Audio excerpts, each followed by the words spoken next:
Brynjolf, the time has come to decide Mercer's fate. Until a new guildmaster is chosen, the decision falls to...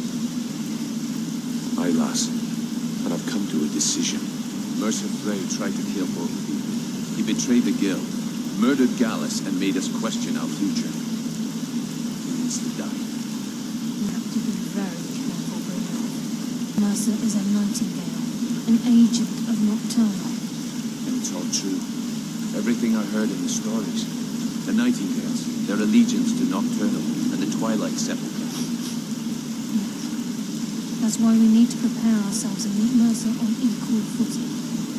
Just outside of Riften, beyond the southeast gate, is a small path cut up the mountainside. At the end of that path is a clearing and an old standing stone. I'd ask you both to meet me there.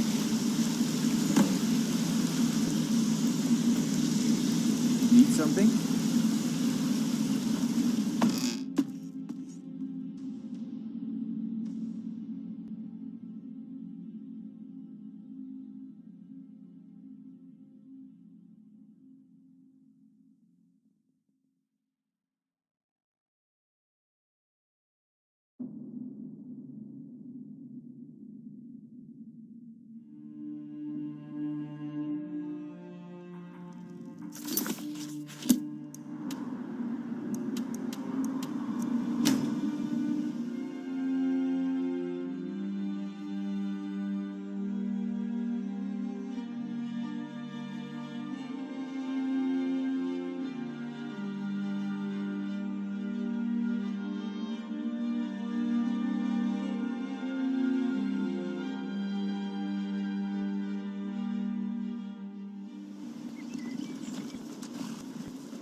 Glad you're here. This is the headquarters of the Nightingales, cut into the mountainside by the first of our kind. We've come to seek the edge we need to defeat Mercer Frey. If you'll follow me, I'll try to explain on the way. Gallus, Mercer Frey and I were once members of what's known as the Nightingale Trinity. The Trinity disbanded 25 years ago when Mercer Frey betrayed us by slaying Gallus and dumping his body in the ruins of Snowvale Sanctum. Indirectly, the Trinity is usually selected from the ranks of the Guild, although its existence is a closely guarded secret. The Nightingales protect the Temple Nocturnal, a place known as the Twilight Sepulchre. She's the mistress of night and darkness, and the patron of every thief in Tamriel. Nocturnal isn't one for worship and reverence. There are no priests and no sermons, no services, and no alms. She influences our luck, and in return, demands payment. Closer to understanding than you realize. The only difference is she doesn't demand payment in the traditional sense, and sometimes the cost can be quite high. Whether you know it or not, Nocturnal dictates how well we perform as rogues. Again, you have to think differently. Haven't you ever noticed how our luck behaves? Like a novice picking an impossible lock, or a blind man suddenly turning to face you as you reach for his pocket. It's through these subtle means that Nocturnal influences us. Nocturnal's whim is the greatest mystery to everyone. There have been volumes written on the subject. Does she exact payment when we die? When we suffer, does she revel in our misery? No one knows. The return certainly seems worth the risk, though. It's my hope that you will, yes. This way, please.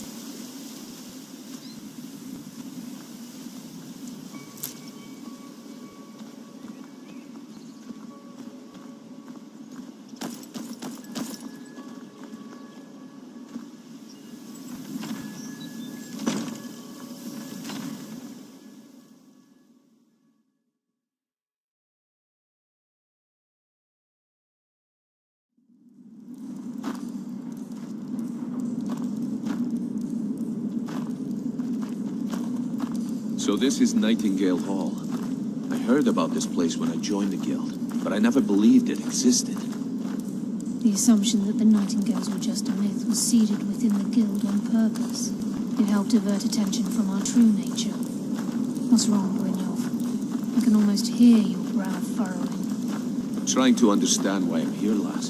I'm no priest, and I'm certainly not religious. Why pick me? This isn't about religion, Brynjolf. It's business.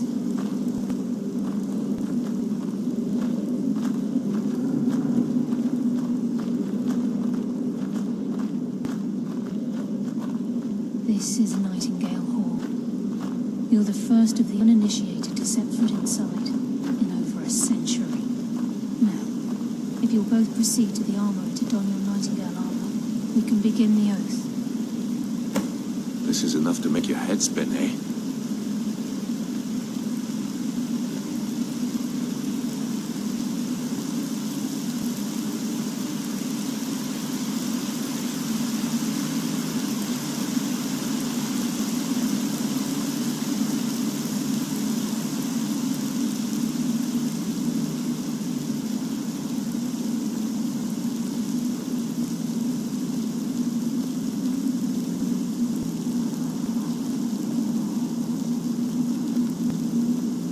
Hesitant to go near Nightingale. What's troubling you? I think we should trust the lass and take the deal.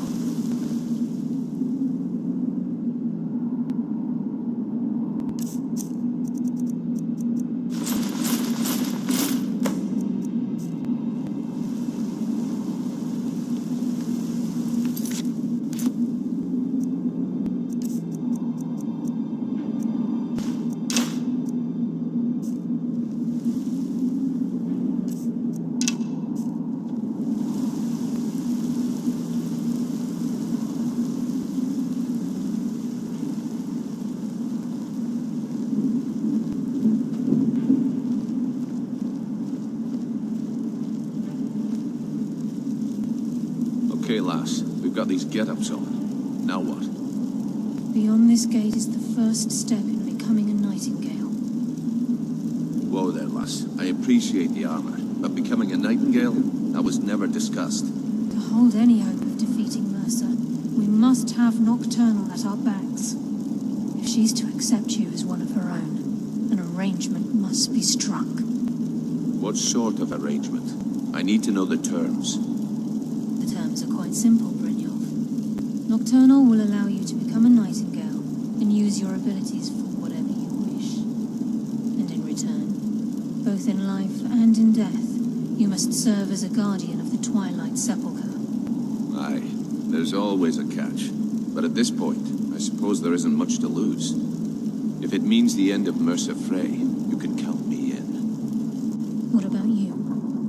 Are you ready to transact the oath with Nocturnal? Good. After I open the gate, please stand on the western circle.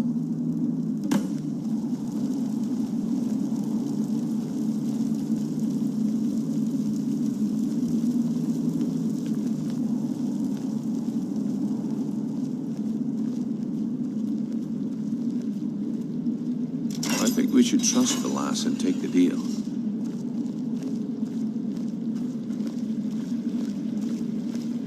Time's wasting, and Mercer's still out there. Let's get this show on the road.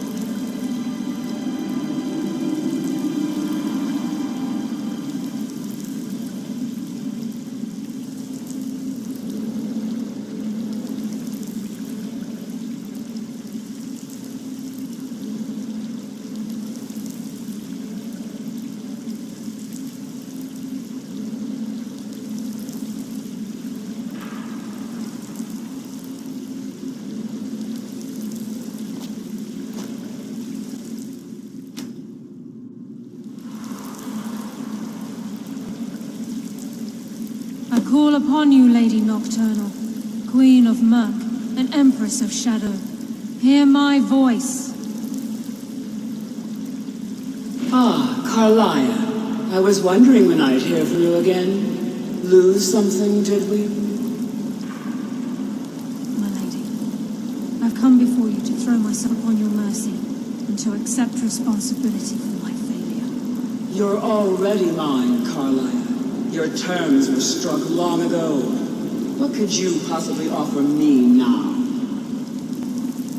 I have two others that wish to transact the oath, to serve you both in life and in death. You surprise me, Carlia. This offer is definitely weighted in my favor. My appetite for Mercer's demise exceeds my craving for wealth, Your Grace. Revenge. How interesting. Very well. The conditions are acceptable. You may proceed. Lady Nocturnal, we accept your terms. We dedicate ourselves to you as both your avengers and your sentinels. We will honor our agreement in this life and the next until your commitments have been met. Very well. I name your initiates Nightingale, and I restore your status to the same, Carlisle. And in the future, I'd suggest you refrain from disappointing me again.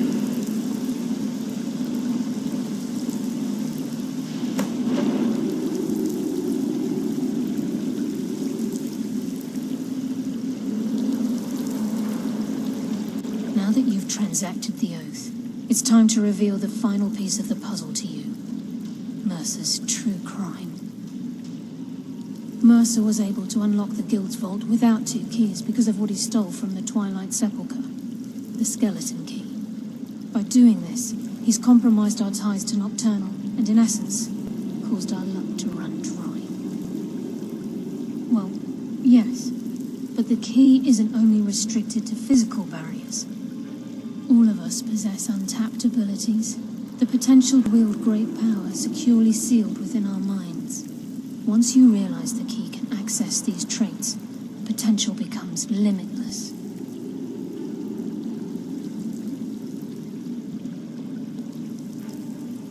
Good. Then you understand why this is about more than just Mercer's lust for power. If the key isn't returned to its lock in the Twilight Sepulchre, things will never be the same for the Guild. As time passed, our luck would diminish to the point of non-existence, and whether you know it or not, our uncanny luck defines our trade. Very true. In our line of work, it's quite rare we set out to return an item to its rightful owner. Before we depart, Brynjolf has some business to discuss. I suggest you listen to him. Listen, lad. There's one last piece of business we need settled before we go after Mercer. The leadership of the Guild. Listen, lad. There's one last piece of business we need to settle before we go after Mercer. The leadership of the Guild. Carlia and I had a long discussion before you arrived here. Thanks to your efforts, Mercer's treachery has been exposed. After we deal with him, all that remains is restoring the Guild to its full strength.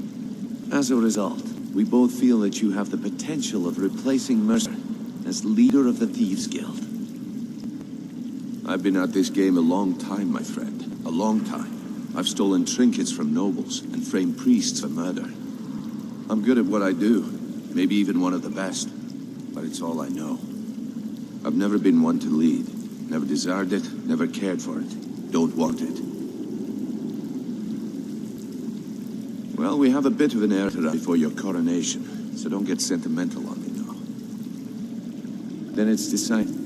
When this is all over and Delvin's contacts assure me that we've regained our footing in Skyrim, we'll handle the details.